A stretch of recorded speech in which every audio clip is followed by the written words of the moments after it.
Mute tetap record kan? Tetap tetap. Ya yang unmute aku aja udah. Eh, jadi di sini itu tentang ini data science healthcare itu ya ini tentang ininya lah. Dia pengen nganalisis dari X-ray X-ray paru-paru gitu. Itu dia COVID atau pneumonia atau normal biasa.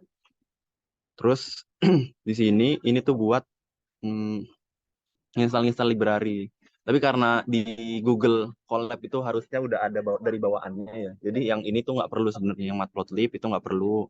Yang Mahotas ini perlu nih. Scikit-learn nggak perlu, Keras nggak perlu, TensorFlow nggak perlu karena dari Google-nya sendiri itu udah ada bawaannya. Pokoknya yang perlu itu cuma ini doang, Mahotas doang ini. Kalau ini eh, terus di run yang ini tuh buat ngimport-ngimport doang.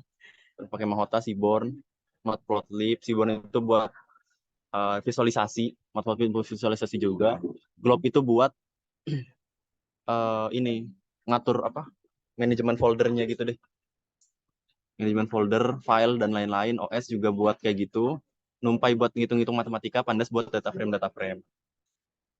Sklearn ini buat yang machine learning-nya. Ini sklearn semua berarti ya ini machine learning semua. Model-modelnya dimasukin ke sini. Terus data loading. Ini supaya apa image itu kan bisa beda-beda ya apa ukurannya misal apa ya ukurannya lah ukurannya. Nah supaya kita sama, supaya modelnya tuh nggak bingung gitu. Apa ya tujuan ya pokoknya kita mau nyamain size dari image-nya. Jadi di sini 224 berarti ntar image-nya jadi 224 kali 224 size-nya ukurannya. Terus oh ini nanti ini di bawah nanti. Nah di sini kita ngimport datanya dulu, ngimport datanya dari Kaggle aja langsung, biar nggak usah download lagi. Jadi pakai pip install Kaggle. Oh ya btw ini harus masukin ini dulu kalau mau nyobain apa Kaggle.json. Ini dari Kaggle-nya gitu. Kaggle ntar ke profil new apa ya namanya new key gitu. Ntar bisa cari di Google. Ini pokoknya diinstal Kaggle, dimasukin ke dalam root-nya Kaggle.json-nya, dimasukin ke dalam root, terus dikasih apa permissionnya dikasih ke Kaggle.json baru bisa di download dataset. Udah download dataset itu biasanya pakai langsung apa kalau datanya dua gitu di zip. Nah supaya kita bisa pakai di unzip dulu.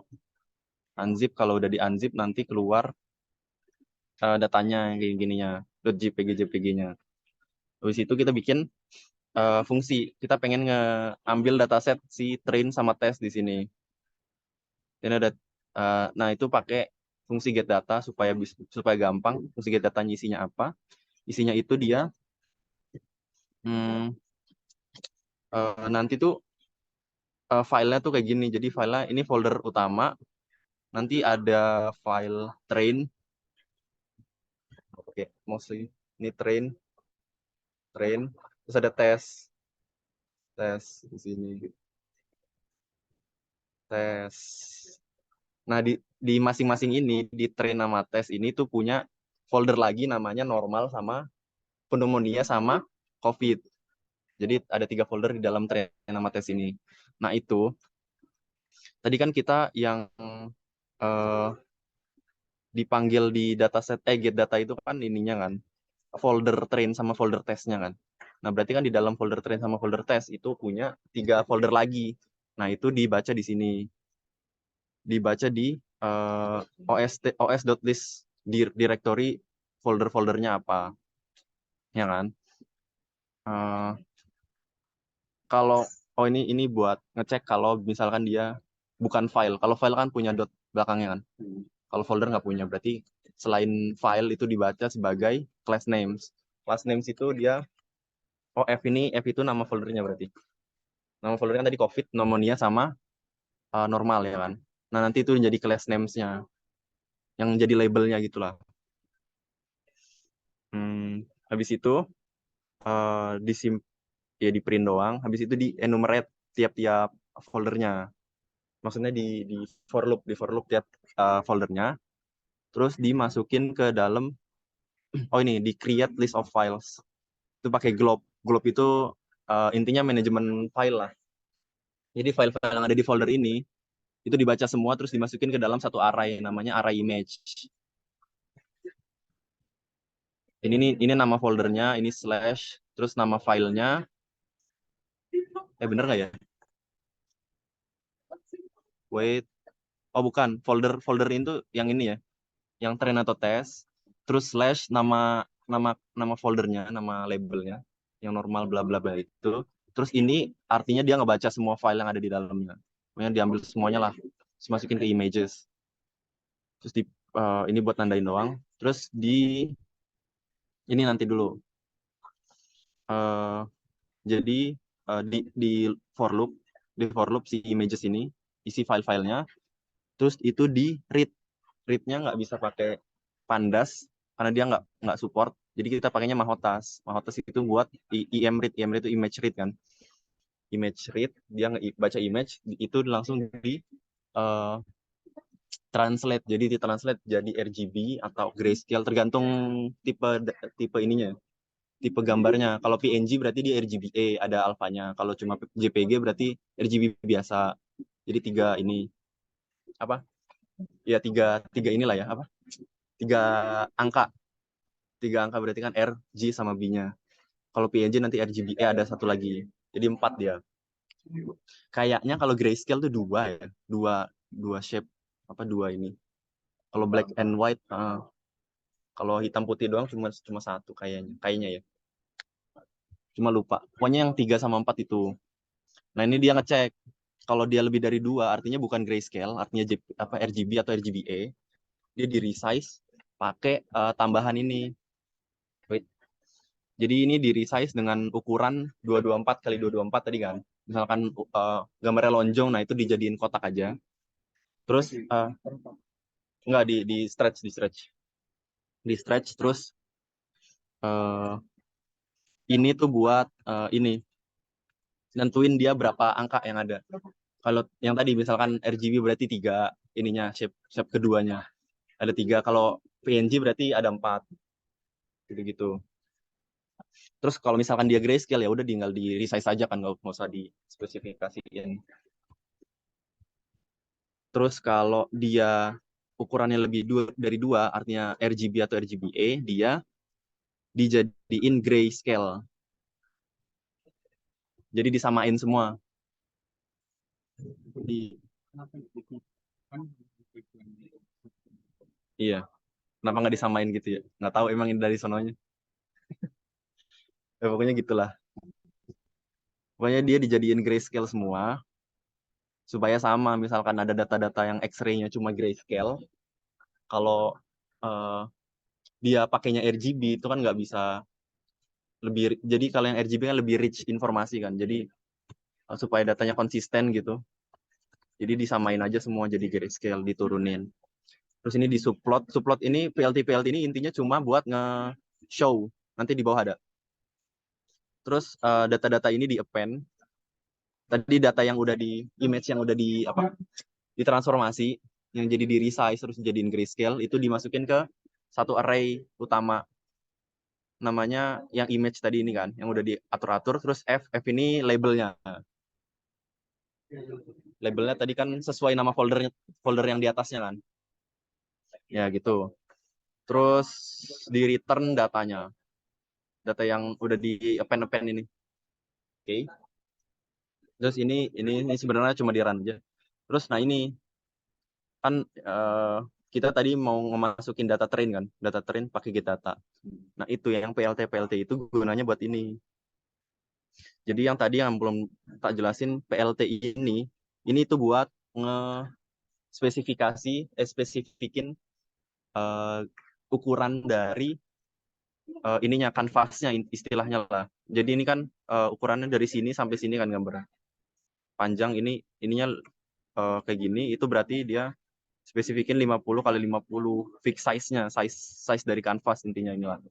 Terus PLT subplot ini jadi kalau PLT itu kalau nggak pakai subplot. Subplot tuh buat supaya beberapa gambar bisa dimasukin ke dalam satu kanvas. Kalau nggak pakai subplot, dia satu kanvas isinya cuma satu gambar doang. Supaya bisa beberapa gambar itu pakai subplot, tapi harus dispesifikin aksisnya. Aksis itu ini posisi ininya lah intinya. Jadi ini aksis ke 0, aksis ke 1, aksis kedua, aksis ketiga, aksis 4. Harus ada satu lagi. Udah habis ya? Ya pokoknya ini aksis keempat, aksis kelima, 6, 7, 8, bla bla bla sampai habis. Nah, itu dispesifikin di sini. Subplot ini tuh buat ngespesifikin ini berapa, kalau nggak salah ini berapa row, ini berapa kolom. Jadi satu row itu punya 5 image. Ini kan 5 nih, 5. Satu ini tuh 5 image, 1, 2, 3, 4, 5. Terus harus ada berapa row ke bawah, itu adalah cara ngitungnya kayak gini. Jadi panjangnya image dibagi 5, karena kan satu itu udah ada 5 kan. Terus ya tinggal ini ngitung ininya lah pokoknya. Berapa banyak baris yang harus ada di iniin. Terus ininya yang terakhir itu aksisnya. Jadi ini IMN itu kan ini kan. Dia enumerate-nya jadi 0, 1, 2, 3, 4 urutan ngebaca image-nya. Nah, itu berarti kalau ke 0 dia gambar ke 0 berarti di aksis pertama. Aksis pertama berarti di yang di sini. Aksis kedua yang di sini. Itu kan ikutin for loop aja kan. Terus tinggal di EM show. EM show ini masuk ke ini itu buat nge-show gambar gitulah. Terus udah gitu aja. Terus gini. Ini kenapa lebih kecil karena tadi kan itunya ini kan gambarnya lebih kenapa lebih kecil ya? Tapi 1, 2, 3, 4, 5. Ya mungkin kayaknya karena row-nya lebih banyak. Oh ya, dan itunya tadi kan fix size-nya 50 kali 50 kan. Jadi dia nggak dinamik ke bawahnya. Jadi supaya dia muat semua aja dikecilin aja. Tapi row-nya tetap ada 5 gambar kan tiap row. Terus ininya tinggal disesuaikan aja sama banyak gambarnya. Sudah, ini semuanya di ini train sama tesnya. Udah terus di print train shape-nya ada 251 gambar berarti. Terus yang keduanya ini berarti yang tadi yang grayscale berarti kan gambarnya. Jadi ada dua atribut lah di dia. Jadi grayscale harusnya ya. 251 jumlah gambarnya, dua itu yang merepresentasikan fotonya itu. Black sama white. Dua ini berarti kan pixelnya cuma misalkan apa sih? Pixel berarti kan ada 224 pixel tadi kan. 224 kali 224 pixel berarti pixel pertama koordinat 1,1 itu direpresentasiin sama ini. Gimana ya? Dua ini tuh merepresentasikan pixel keberapa sama pixel keberapa lah. X sama Y koordinat dari pixelnya. Isinya. Jadi itu berarti 1,1 di sini, 1,2 di sini, 1,3 di sini. Tiap-tiap pixelnya. Nah, isinya nanti grayscale-nya dari 0 sampai 1 kan kalau nggak salah ya. Kalau grayscale tuh 0 itu white, 1 itu black. Ya. Terus yang diantaranya berarti gray-gray gitulah. Itu. Ya.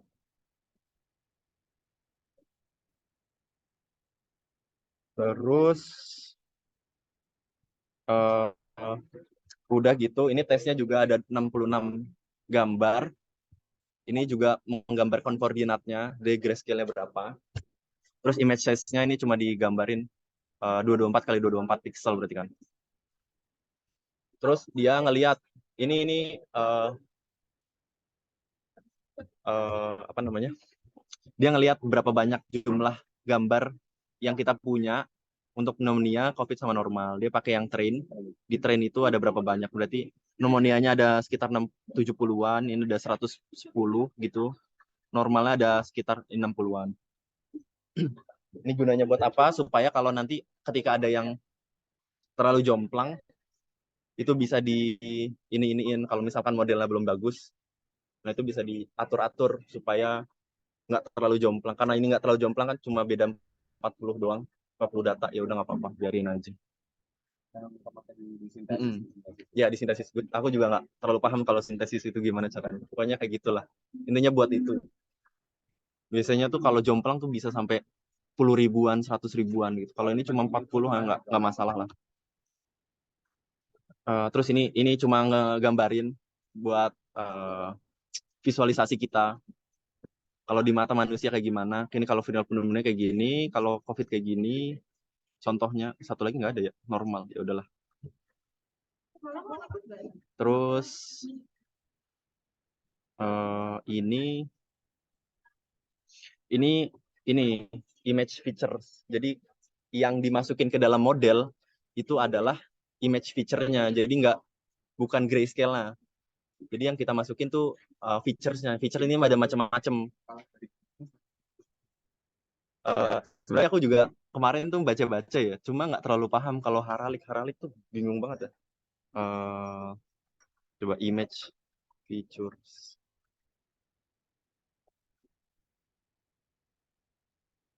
Hmm,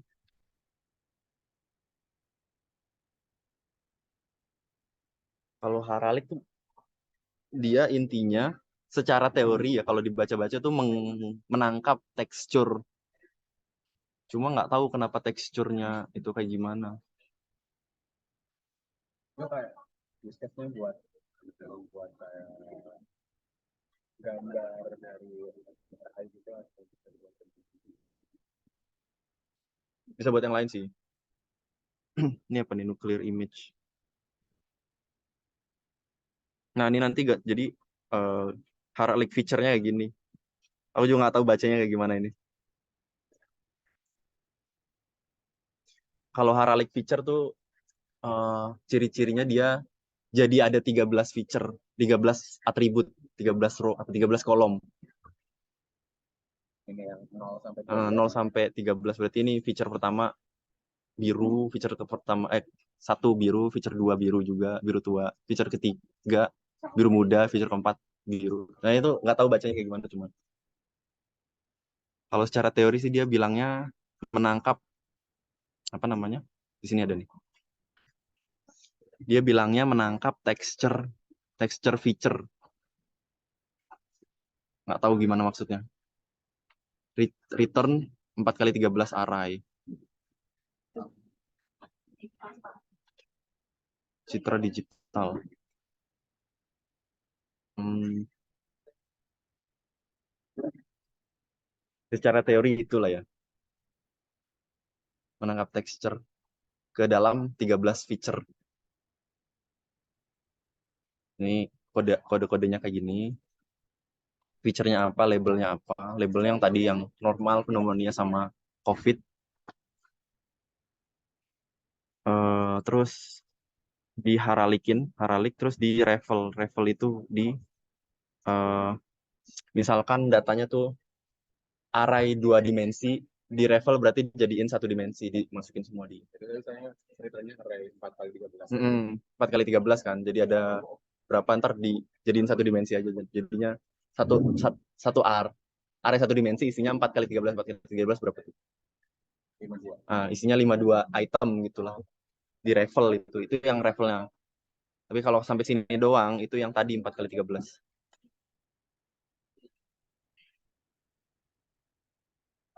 Labels cuma di append aja dari yang sebelum data sebelumnya, ya kan? Terus, nah ini kita masuk modeling. Modeling, si Dehan udah datang belum? Udah. Ya udahlah. Eh, nah ini kita masuk modeling.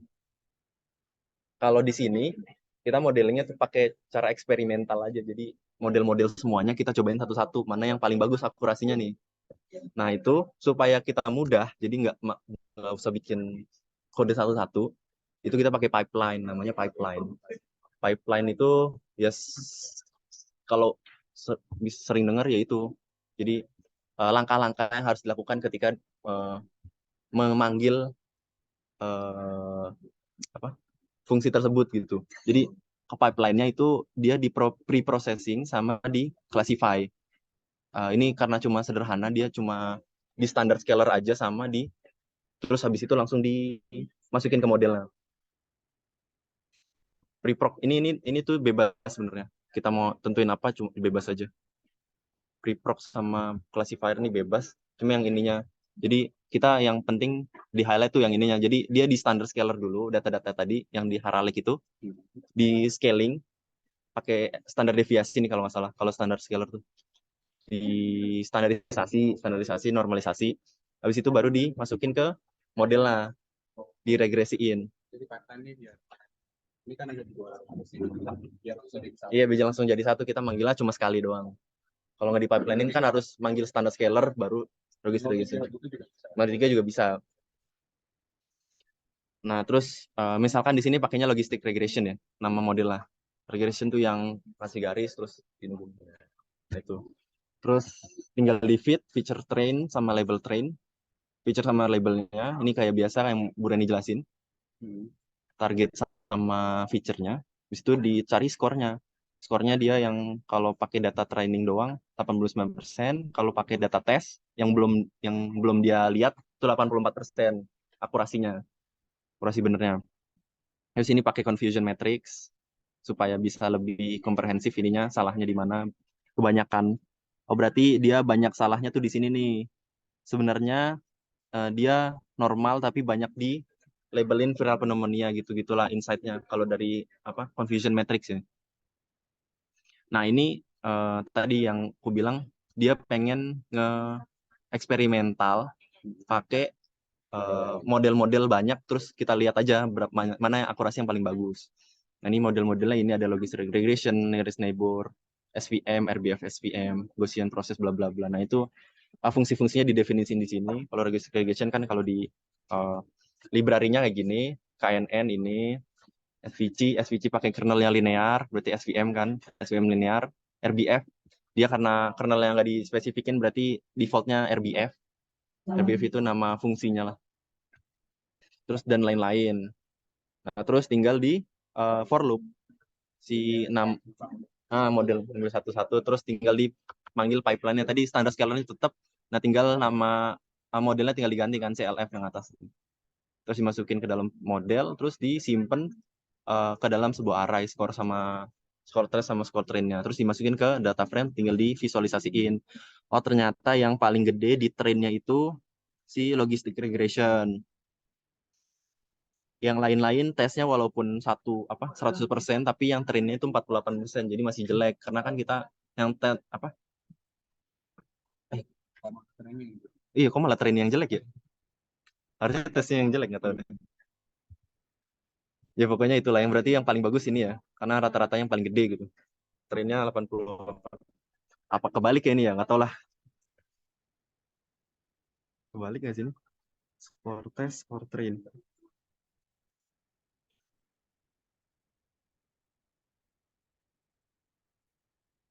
Kebalik nggak sih? Ini yang dituin train dulu, ini tes. Harusnya ini train tes. Ya kebalik ini. Berarti yang trainnya walaupun 100% tapi tesnya tuh 48% masih jelek gitu. Jadi kita ngambil yang train yang paling bagus ya itu logistic regression. Nah terus ini ya ini sama kayak yang ini cuma dijadiin bar chart gitu doang. Train sama tes berarti yang paling bagus yang warna oranye yang ini kan. Itu. Itu kalau pakai model yang konvensional. Nah sekarang pakai yang udah lebih modern, pakai CNN, Neural Network. Ini tuh konsepnya tuh mirip, dasarannya tuh yang perseptron kalau Bu Reni kemarin. Perseptron itu yang masukin ada weight, ada input layer, hidden layer gitu-gitu. Nah itu dasarnya itu pengembangannya menjadi convolutional neural network. Convolutional neural network biasanya pakai buat image processing, convolutional. Pakai keras sama tenis ini. Yang tadi nggak pakai keras sama tenis. Enggak, kalau ini beda. Kalian scalar kan? Scalar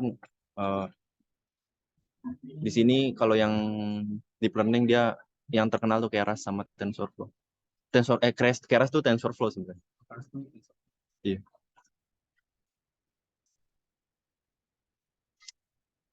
Ini tuh yang tak buka punya bapaknya ya? Kayaknya udah.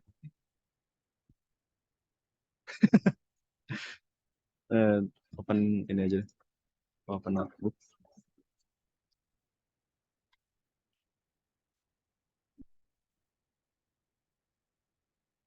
Bener dah, bener nggak sih?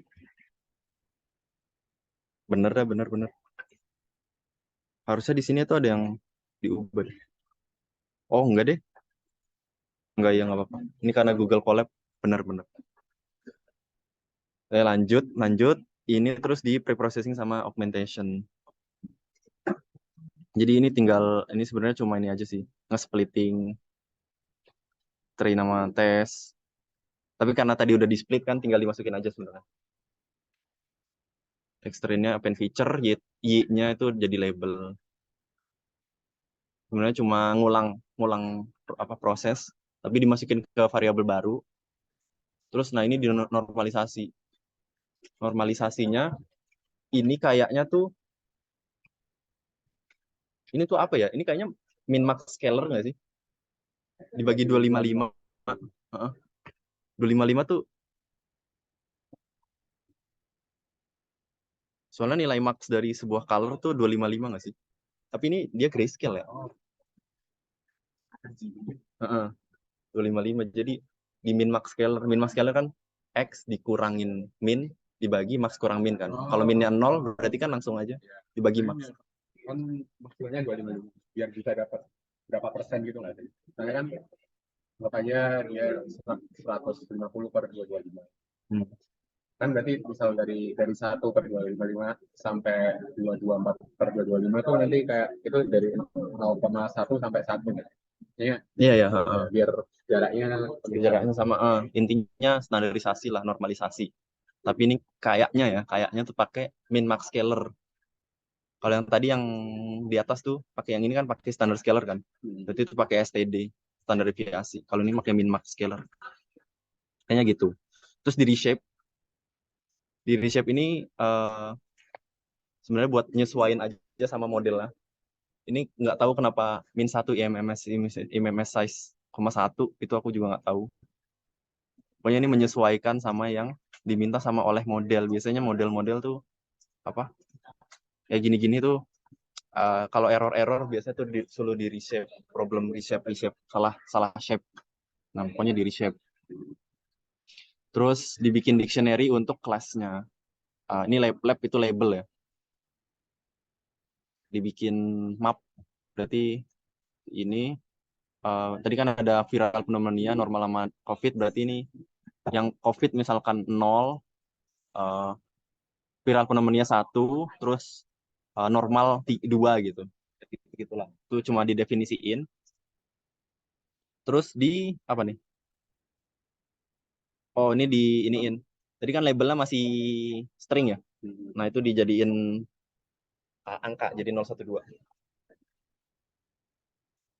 Terus ini cuma dilihat shape-nya doang. Kayak gini, berarti ada 251 data. Ininya shape-nya 224, 224, 1 ini nggak tahu apa nih. Terus shape output-nya ya berarti ada 251 data. Terus ini dictionary-nya kayak gini. Yang lab tadi, label.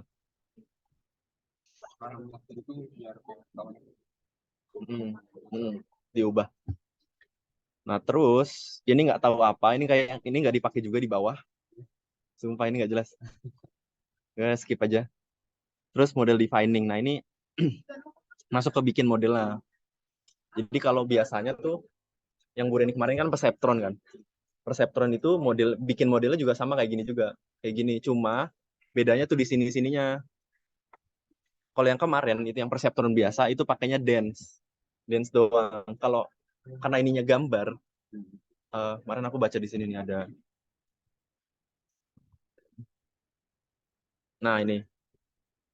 Kalau yang Bureni biasa dulu kan yang ini kan, yang kayak hit layer pertama ini, layer kedua ini, layer ketiga ini, terus langsung di output layer gitu kan. Nah ini tuh yang definisinya ini dance layer. Tapi kalau gambar itu katanya di sini tuh eh, nggak bisa kita semena-mena cuma data yang array itu kita dijadiin dance. Karena katanya tuh nggak bisa menangkap feature dengan sempurna gitulah kalau gambar. Oh, ini berarti kayak kalau yang dance kan dia dua dimensi. Artinya dia lihat dari tiga Harusnya dilihat keseluruhan gitu. Jadi pakainya convolutional layer gitu. Pakainya convolutional layer. Nah, tergantung terus kenapa 2D ya karena kita pakainya gambar 2D kan. Kalau X-ray kan 2D kan. Kalau gambar 3D ya pakainya convolutional 3D. Eh, nggak tahu deh. Itu ya pokoknya gitulah. Udah pokoknya karena kita gambarnya 2D pakainya convolutional 2D terus di pooling convolutional lagi di pooling terus di ini nanti ada penjelasannya sih. Jadi kita bikin layer convolutional terus kita bikin layer yang max pooling. Poolingnya 2D juga. Terus bikin lagi layer convolutional terus bikin lagi max pooling. Terus bikin lagi convolutional terus bikin lagi max pooling. Dropout itu tuh buat ini sebenarnya tuh buat ini menghindari apa ya? Ini nanti dulu deh dropout deh. Pokoknya kalau kalau nggak ada dropout juga nggak apa-apa sebenarnya. Cuma ini buat ngeoptimisasi di si model ini. Terus ini terus tapi yang model L, dia kan kayak di atas tuh udah masukin kita mau tapi kenapa itu berarti dia bikinnya layer ditambah layer lagi. Jadi ini layer pertama convolutional 2D, layer kedua dia max pooling 2D, layer ketiga dia convolutional 2D lagi. Conv 2D itu buat jenis layernya aja. Layer keberapanya ya sesuai urutan ini aja, sesuai urutan dia ini add-nya. Terus di flatten. Nah, di flatten tuh yang dijadiin tadi. Ini dari kayak gini itu di flatten jadi satu dimensi kayak gini. Itu di flatten. Nah, kalau udah di flatten kita bisa pakai yang layer dense yang kayak yang bulat yang dijelasin sama Bu Reni kemarin. Itu kenapa harus di flatten supaya bisa diklasifikasi. Kalau cuma langsung diklasifikasi dari sini kayaknya tuh nggak bisa deh. Jadi supaya bisa diklasifikasi kita di flatten dulu pakai layer dense biasa terus baru di output layer. Output layernya kenapa 3? Karena tadi labelnya ada 3. Jadi kita output layernya ada 3. Kalau kemarin kan yang di ulangan tuh ada kan yang terakhir cuma ada 1, 2, 3. Nah itu sesuai sama jumlah labelnya. Terus nah ini optimization Adam. Ini tuh apa? Ini aku lupa. Aduh, disconnect. Ini tuh apa? Sebenarnya aku lupa. Optimization Adam. Optimization tuh ada macam-macam ya. Cuma yang paling terkenal tuh Adam. Adam itu nama orang. Dia bikin algoritma optimisasi. Optimisasi ininya. Kayaknya ininya deh apa? Bobotnya pas nge-back propagation kita dulu kan apa namanya? Nge-back propagation tuh ada algoritma-algoritma yang dijelasin Bu Reni itu kan.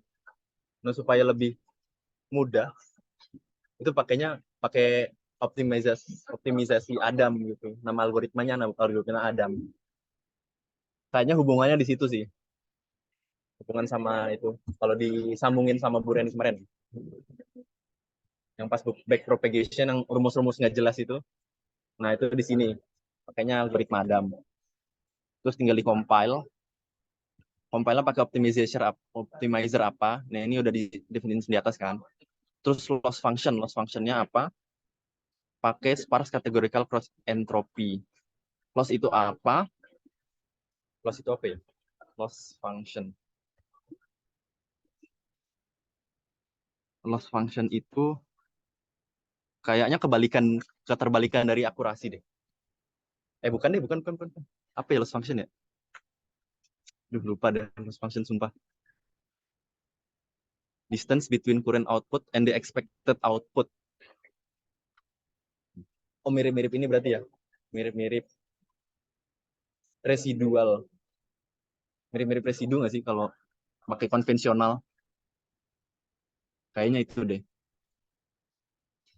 Kalau kalau yang regression itu kan namanya residual gitu ya.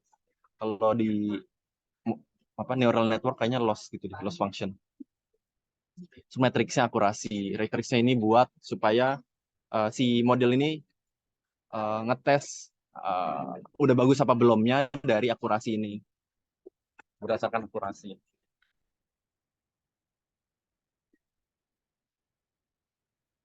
Terus, nah ini proses fittingnya, ini yang lama nih, yang sampai 2000 epoch.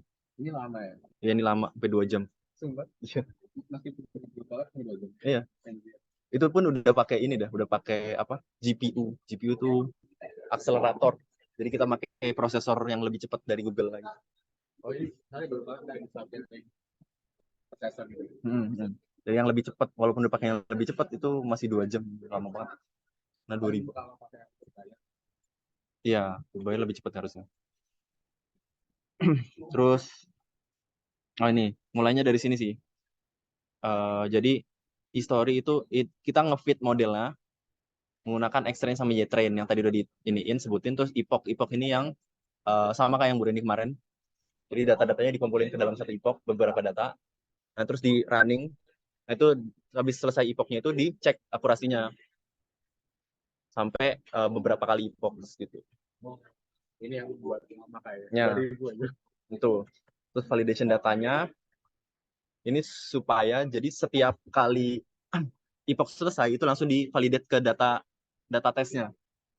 Langsung ke validate ke data tesnya supaya kita langsung tahu nih, oh epoch keberapa itu akurasinya berapa. Gitu. Terus shuffle through ini milih data-datanya ke dalam yang data-data yang dimasukin ke epoch itu di shuffle gitu. Kayaknya gitu ya. Terus di save. Habis sudah selesai ini nih. Yang ini tuh ngejalanin ini semua nih sampai 2000 nih. Ini kan kelihatan nih. Ini kalau pakai data train, ini kalau pakai data tes. Kok tes akurasinya masih 77% di epoch ke 390. Kalau sampai 2000 nih udah 84% tuh di epoch ke 948. Ya. Tapi tergantung juga sih tuh. Tergantung kalau misalkan kayaknya kalau di image processing kayak gitu deh, makin banyak epoch makin bagus. Terus ini di save-nya ini buat supaya kalau kita matiin ininya apa runtime-nya nanti kan ini tuh cuma kesimpan di apa temporary kan, temporary ini doang kan. Nah, supaya kita bisa dipakai lagi nanti itu dimasukin ke dalam di output. Iya. Supaya kita keluarin ke dalam file. Jadi wait yang udah kesimpan tadi, wait-nya itu di dalam masukin ke dalam file, modelnya juga masukin ke dalam file. Nah, ini tuh yang dimasukin ke dalam file itu modelnya. Kalau ini save weights. Jadi nanti ada model.h5 yang udah kirim juga kan. Terus ini historinya. History itu buat nanti pas kalau ngelihat analisis ininya. History sama labelnya. Labelnya juga disimpan supaya nanti ketika itu tuh sama gitu. Maksudnya bisa jadi kan kalau ini apa namanya? Kalau kita ngetrain lagi itu urutan foldernya tuh bisa jadi beda kan. Misalkan yang pertama kali kita ngetrain normal tuh di atas foldernya. Tiba-tiba kalau kita ke train kedua itu normalnya ketiga gitu. Ini kan kalau ngetrain kayak gitu campur-campur labelnya kan jadinya jelek gitu kan modelnya. Jadi kita ngesimpan juga labelnya. Nanti ketika kalau mau ngetrain lagi buat epoch yang lebih tinggi, nah itu bisa di restore labelnya. Ini tuh buat load modelnya. Itu kan berarti graphical tuh weight-nya. Enggak, lepical tuh label historinya. Model 5 tuh weight-nya. Weight-nya. Kalau yang model JSON tuh Model JSON itu isinya modelnya, ininya apa? Layer-layernya kayaknya deh. Kan kalau weight doang tanpa ada arsitekturnya gitulah. Jadi blueprintnya disimpan di sini. Nah ininya nih, ini disimpan di model JSON. Weight-nya di dalam H5. Di dalam H5. Itu.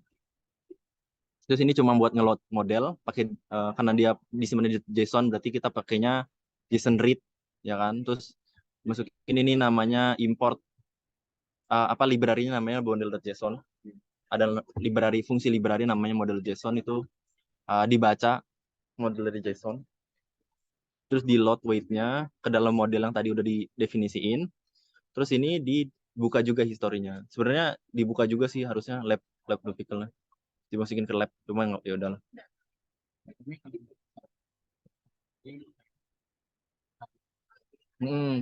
Supaya nggak nunggu jauh-jam, sebenarnya ini aja sih, diganti jadi false fitting sama dengan false. Jadi kan ininya nggak, ya ini nggak usah di fit, ini nggak usah di run, jadi langsung di load aja. Di situ tinggal dilihat hasilnya. Ini kan apa, history itu ininya sih, step-stepnya. Jadi tipe pertama akurasinya kayak gini, lossnya kayak gini, akurasinya kayak gini, file lossnya kayak gini, akurasinya kayak gini. Itu disimpan di sini, di history, terus tinggal divisualisasiin aja pakai line chart. Pakai line chart kayak gini. Berarti dia awal-awalnya ya gitulah ini. Akurasinya naik pesat di berapa ratus epoch pertama, terus dia melandai. Tapi tetap menaik. Kayak gini, ini juga sama. Ini buat lossnya kebalikan. Bukan kebalikan sih. Cuma emang kalau akurasinya semakin tinggi, lossnya harusnya semakin rendah. Cuma perhitungannya kayaknya agak berbeda, cuma ya gitulah. Terus dilihat kurvanya. Terus kita bisa bikin classification report. Classification report ini cuma buat itu juga sih apa? Seberapa bagus model kita. Ya. Terus ini juga bisa dipakai buat apa namanya? Confusion matrix. Ini sama kayak tadi insight-nya. Oh, ternyata yang true COVID ternyata diprediksi viral pneumonia. Ini bisa dilihat kalau misalkan kita fokusnya apa namanya? Fokusnya pengen ngedeteksi COVID, ternyata dia ininya jelek, harusnya dia dinyatakan COVID, ternyata dia nggak dinyatakan COVID, itu kan berarti fatal kan. Nah itu harus hati-hati di situnya. Insight-nya di situ sih. Jadi harus ada yang diubah, bla bla bla gitu. Terus ini cuma lihat akurasinya aja, akurasi terakhir. Kalau pakai data validasi, ya kan? Berarti training dataset akurasinya 98%, terakhiran tes dataset akurasinya 90%. Nah, terus ini diagnosis. Diagnosis itu buat prediknya. Kita predik misalkan yang di website nanti kita masukin data baru, nanti tinggal manggil fungsi yang ini aja. Nanti misalkan dia gambarnya disimpan di file ini. Dataset bla bla bla. Terus kita tinggal disesuaikan aja, di read dulu kan, di read dulu. Path-nya ditambahin konten karena kita pakai Google Colab. Terus file aslinya. Terus ini di pre-processing yang kayak tadi yang pertama-tama. Misalkan gambarnya RGB atau PNG, itu dijadiin grayscale, terus di resize jadi 1x1, 224x224. Terus ini di show doang. Terus ini di load modelnya. Load model kayak tadi, kita nge-load model .json arsitekturnya sama weight-nya dimasukin ke dalam modelnya. Itu di load. Di situ dinormalisasi kayak tadi, min max scalar, terus di reshape lagi supaya bisa masuk ke dalam modelnya, terus tinggal dipredik. Habis dipredik itu dapat ini tuh nanti yang baris ini itu nanti keluarnya tuh tiga angka. Karena output layer kan ada 3 tadi kan. 012. Nah, ntar masing-masing ini tuh punya probabilitas masing-masing. Jadi 0 yang labelnya 0 itu berapa persen, label 1 berapa persen, label kedua berapa persen. Nah, kita nentuin yang mana dia menjadi label apa, itu ngambilnya yang probabilitas paling tinggi kan. Nah, itu fungsi dari yang baris kedua ini, argmax. Argmax itu ngambil prediksi yang paling probabilitas yang paling tinggi dari ketiga itu tadi. Ini kan tadi isinya 3 array 3 data kan. Nah, itu ngambil yang paling maksimum aja. Aksi 1 tuh nge-spesifikin dia maksimumnya dari dia aksisnya ngambil maksimum dari suatu row atau dari suatu kolom gitu. Jadi karena 1 berarti kayaknya dia kolom atau ntar yang punya itu doang. Terus tinggal di reshape. Ini sebenarnya reshape nggak perlu sih. Cuma biar aman aja kita reshape. Kan ini angka. Iya. Presto angka. Angka. Sebenarnya ini nggak perlu sih. Tapi karena ada di atas jadi aku tambahin aja di sini. Sebenarnya Preps ini nggak perlu reshape ini. Karena kan emang harus, nggak tahu sih, nggak tahu kalau ada pengecualian lain. Terus ini tinggal dicocokin sama lab yang kita punya. Tadi lab itu kan yang tadi aku bilang, misalkan folder yang pertama normal, folder kedua itu, nah itu kan beda-beda kan bisa. Jadi kita nyarinya dari dictionary yang udah dibikin. Returnnya tulisan string, jadi ntar keluarnya lagi. Jadi data COVID, ini kan data COVID, dia benar diagnosisnya COVID, data normal diagnosisnya benar normal, data benar. Sudah selesai, completion selesai.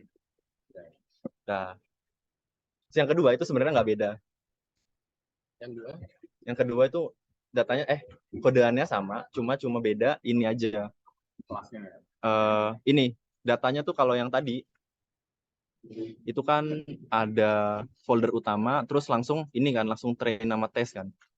Nah kalau yang ini itu dia folder utama, dia datanya tuh langsung ke labelnya. Jadi ini normal, ini tuberkulosis. Nah supaya bisa jadi kayak gitu, supaya bisa jadi kayak gini, itu kita pakai namanya split folders. Oh, library. Library split folders. Tadi kan yang ini nggak ada kan, ini nih, yang di dataset 1. Jadi kita diadain, terus import split folders. Ini karena di Kaggle, jadi kita nggak perlu pakai import Kaggle kayak tadi. Jadi tinggal masukin aja datasetnya. Terus datasetnya kan yang ini nih. Ini folder utamanya tadi. Folder utamanya tadi kan isinya punya dua folder. Nah itu di split. Base-nya apa? Base-nya tuh folder yang tadi dispesifikin di atas. Terus output-nya ini nama folder yang hasil splitannya. Ini namanya doang, nama foldernya doang. Nah, terus seed-nya ini itu sama kayak random state kemarin. Random seed. Nah, rasionya itu ada 3. Kalau di ini, dia tuh yang pertama itu buat data trainnya 75%. Ini terus buat data validasinya 15%. Ini buat data tesnya 1%. Kenapa data validasi sama data tesnya dipisah? Aku juga nggak tahu. Sebenarnya nggak apa-apa digabung itu. Tadi digabung kan? Ya, train sama file doang. Kalau yang ini bisa jadi 3. Kalau di sini aku anggapannya ini tuh buat train biasa kan. Kalau data val itu buat yang dimasukin ke model, buat ngetes akurasinya yang tadi yang ipok itu. Kalau yang tes ini aku anggapannya asumsinya buat yang paling bawah tadi yang ini aku ntar tesnya dipakai di sini, data tesnya. Jadi validasi nggak dipakai lagi. Kalau di sini kan pakai data validasi lagi kan. Itulah. Jadi tesnya benar-benar. Ya, tesnya data-data baru. Terus apa lagi? Ya ini yang tadi kan. Jadi karena format isi folder-foldernya udah sama kayak yang tadi, kita tinggal persis kayak tadi, tinggal di copy aja. Ini sama, cuma ini datanya lebih banyak aja. Banyak banget. Ini shape-nya aku nggak ngeran lagi, ya udahlah, ntar aja. Terus ini langsung aku jadi CNN. Aku nggak pakai yang pipeline tadi. Perlu nggak ya? Ntar aja dah. Tapi kan komponennya bagus kan sekarang. Iya CNN yang lebih bagus. Harusnya kalau meskipun kita nggak nyoba, harusnya masih bisa yang CNN. Cuma takutnya ntar ditanyain gitu, ntar aja ntar kalau perlu. Terus ini sama kayak tadi kan, dimasukin ke dalam X-train sama Y-train, bla bla bla, bikin modelnya. Nah ini bedanya di sini. Tadi kan labelnya ada 3 kan, normal, pneumonia sama COVID. Kalau yang ini cuma normal sama tuberkulosis, jadi ada cuma 2 doang. Jadi diganti jadi 2. Terus ini juga sama. Nah ini aku nyoba, kalau yang sebelumnya kan 2000 epoch, ya udah 2000 epoch aja di run. Kalau yang di sini aku nyoba pakai early stopping. Early stopping itu apa? Jadi kita ngeran selama epochnya berjalan. Nah ketika dia akurasinya itu udah nggak nambah-nambah lagi, itu bakal langsung stop aja. Dia nganggep nggak nambah-nambah lagi itu ketika perubahannya tuh di bawah dari 0,001. Terus patience ini buat apa? Supaya misalkan kalau bisa jadi tuh kalau misalkan dia nggak nambah, itu cuma di epoch selanjutnya doang kan. Jadi epoch selanjutnya pasti bakal nambah lagi. Nah itu patience-nya buat itu. Jadi kalau misalkan selama 100 epoch itu udah nggak nambah-nambah lagi, itu berarti bakal stop. Ini sebenarnya 100 tuh udah keterlaluan sih. Biasanya cuma 20, 30 epox gitu, 40. Ini 100 supaya biar yakin aja sih. Terus ini sama kayak tadi, cuma bedanya tadi kalau pakai yang ini itu masukin ke dalam ini callback early stopping. Jadi setiap epoch selesai langsung dijalanin callback-nya. Tuh, ini sama yang tadi nge-save, terus ini nge-load. Jadi, karena tadi pakai early stopper, jadi dia nggak sampai 2000, dia cuma sampai 1900. 1900 juga sih. Iya tipis. Yes. Nah ini, enggak deh 1500. Cuma sampai 1595. Jadi nggak sampai 2000. Jadi ini cuma aku ngecek berapa menit dia ngejalanin. Heeh. Dia tuh aduh banyak banget. Cuy.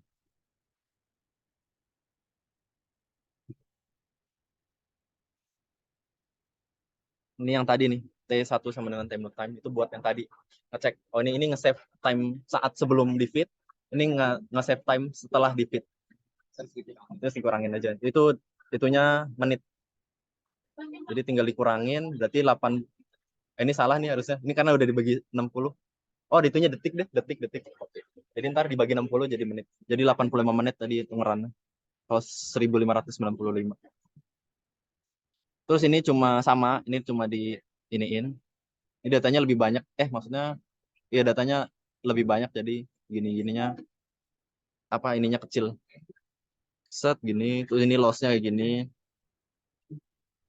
Terus ini tinggal di oh ya, BTW karena ininya kita nggak sampai 2000, itunya kita harus nge-spesifikin lagi di sini.